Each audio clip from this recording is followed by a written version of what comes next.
How to Differentiate the Classes in the Rural Areas by Mao Zedong, written October 1933. From The Selected Works of Mao Zedong, Volume 1. This text from Marxist.org. 1. The Landlord. A landlord is a person who owns land, does not engage in labor himself, or does so only to a very small extent, and lives by exploiting the peasants. The collection of land rent is his main form of exploitation. In addition, he may lend money, hire labor, or engage in industry or commerce. But his exaction of land rent from the peasants is his principal form of exploitation. The administration of communal land and the collection of rent from school land are included in the category of exploitation through land rent. A bankrupt landlord shall still be classified as a landlord if he does not engage in labor but lives by swindling or robbing others or by receiving assistance from relatives or friends, and is better off than the average middle peasant. Warlords, officials, local tyrants, and evil gentry are political representatives and exceptionally ruthless members of the landlord class.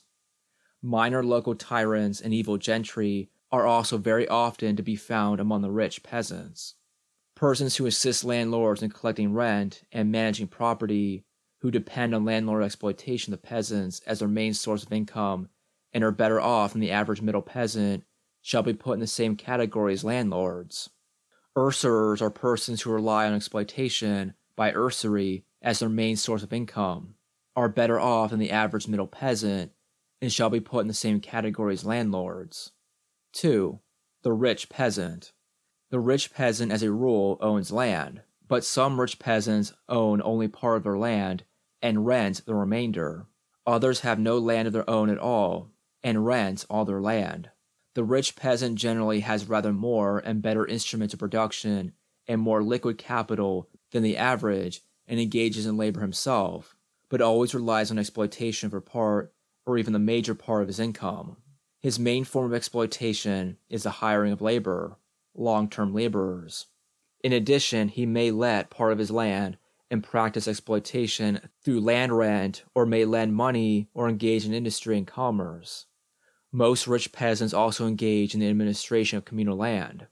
A person who owns a fair amount of good land farms some of it himself without hiring labor, but exploits other peasants by means of land rent, loan interest, or in other ways, shall also be treated as a rich peasant. Rich peasants regularly practice exploitation, and many derive most of their income from this source. 3. The middle peasant. Many middle peasants own land. Some own only part of their land and rent the rest. Others own no land of their own at all and rent all their land. All of them have a fair number of farm implements. A middle peasant derives his income wholly or mainly from his own labor. As a rule, he does not exploit others, and in many cases, he himself is exploited by others, having to pay a small amount in land rent and an interest on loans. But generally, he does not sell his labor power. Some middle peasants, the well-to-do middle peasants, do practice exploitation to a small extent, but this is not their regular or their main source of income. 4. The poor peasant. Among the poor peasants, some own part of their land and have a few odd farm implements. Others own no land at all, but only a few odd farm implements. As a rule, poor peasants have to rent the land they work on and are subjected to exploitation, having to pay land rent and interest on loans and to hire themselves out to some extent. In general, a middle peasant does not need to sell his labor power, while the poor peasant has to sell part of his labor power. This is the principal criterion for distinguishing between a middle and a poor peasant. 5. The worker. The worker, including the farm laborer, as a rule, owns no land or farm implements, though some do own a very small amount of land and very few farm implements.